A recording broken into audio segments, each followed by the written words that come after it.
గాజువాక నియోజకవర్గంలో దశాబ్దాలుగా ఉన్న ప్రధాన సమస్యలు పరిష్కరించే దిశగా కార్యాచరణ రూపొందిస్తున్నట్టు Gajuwaka MLA Palla Srinivasarao, GVMC commissioner Ketan గర్గ్లు తెలిపారు. గాజువాకలో వివిధ వార్డులో విస్తృతంగా పర్యటించి భవిష్యత్తులో చేపట్టే అభివృద్ధి కార్యక్రమాలకు ఆదేశాలు జారీ చేశారు.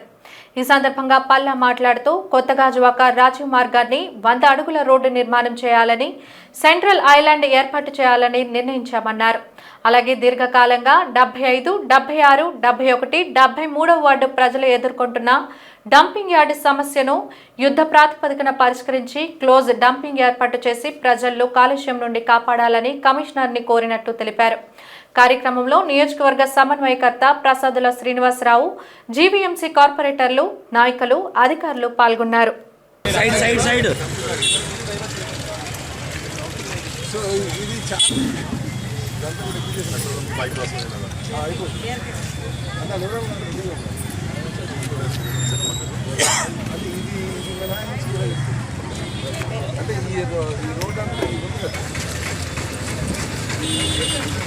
గాజువాకలో 76వ వార్డులో ఉన్నటువంటి డంపింగ్ యార్డ్, ఆ డంపింగ్ యార్డ్ అది ఓపెన్ యార్డ్ కింద ఉండడం వల్ల వారు ఏ పద్ధతిలో అయితే చేయాలో ఆ పద్ధతిలో చేయకపోవడం వల్ల అక్కడ విపరీతమైనటువంటి దుర్వాసన రావడం, ఆ చుట్టుపక్కల ఉన్నటువంటి ప్రజలందరూ కూడా బాధపడడం, అక్కడ వాల్యూస్ పడిపోవడం, అంటే ఏవైతే ఆ హౌస్ సైట్ లో ఒక విలువ కానీ, అలాగే అనేక మంది అనారోగ్యం పాలవడం కానీ, ఆ నోవస్ అని పెద్ద స్ట్రక్చర్ కట్టారు వాళ్ళు అక్కడ ఆ ప్రాంతం కానీ ఇబ్బందిని పడుతున్నటువంటి తరుణంలో ఏదైతే ముందు డంపింగ్ యార్డ్ పెట్టారో, అంటే మాట ఇచ్చి పెట్టినటువంటి డంపింగ్ యార్డ్ ఉందో ఆ మాట ప్రకారంగా అది పూర్తిగా క్లోజ్ చేయడం అంటే ఏంటంటే ఎన్క్లోజ్డ్ అంటే మొత్తం షెడ్ కట్టి ఆ షెడ్ లో పూర్తిగా చేయాల్సినటువంటిది, అంటే ఎక్కడ కూడా బయట కనిపించకూడదు.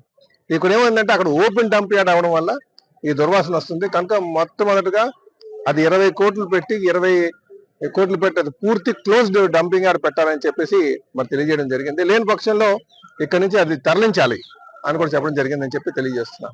ఇదే కాకుండా గాజువాకలో ఉన్నటువంటి రోడ్ ఎక్స్టెన్షన్ సంబంధించి అటు జింక్ గేట్ నుంచి నీటేనుగు బొమ్మ వరకు కానీ, అలాగే అక్కడ నీటేనుగు బొమ్మ నుంచి అటు గంగవరం పోర్టు వరకు కానీ, పోర్టు నుంచి మళ్ళీ జగ్గు జంక్షన్ వరకు కానీ సర్వీస్ రోడ్స్ వేయాలి.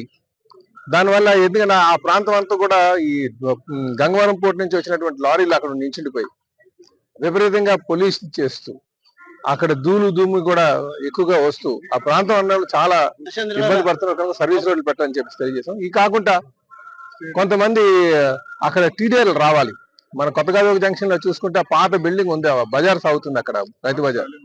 ఆ పాత షాలిమార్ బార్ అన్నారు, వాళ్ళకి టీడీఆర్లు ఇస్తే ఆ బిల్డింగ్ వాళ్ళు ఇవ్వడానికి సిద్ధంగా ఉన్నారు. ఆ టీడీఆర్లు ఇస్తే ఆ రోడ్డు కూడా కొంచెం ఎక్స్టెండ్ చేయడం జరుగుతుంది.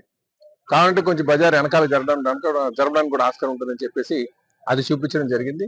అలాగే అక్కడ రైతు బజార్ కూడా ఒక లొకేషన్ చూసి ఎక్కడైనా పెట్టాలని కూడా డిమాండ్ అడిగాం వాళ్ళని.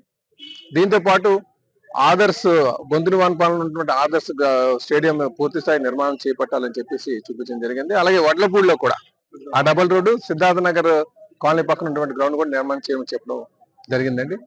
సో ఒకటి టాప్ ప్రయారిటీస్ రోడ్లు, ముఖ్యంగా సర్వీస్ రోడ్లు, అలాగే టీడీఆర్ సమస్యలు ఉంటున్నవి, డంపింగ్ యార్డు, గ్రౌండ్స్ మీద దృష్టి సారించామని చెప్పి తెలియజేస్తున్నాం.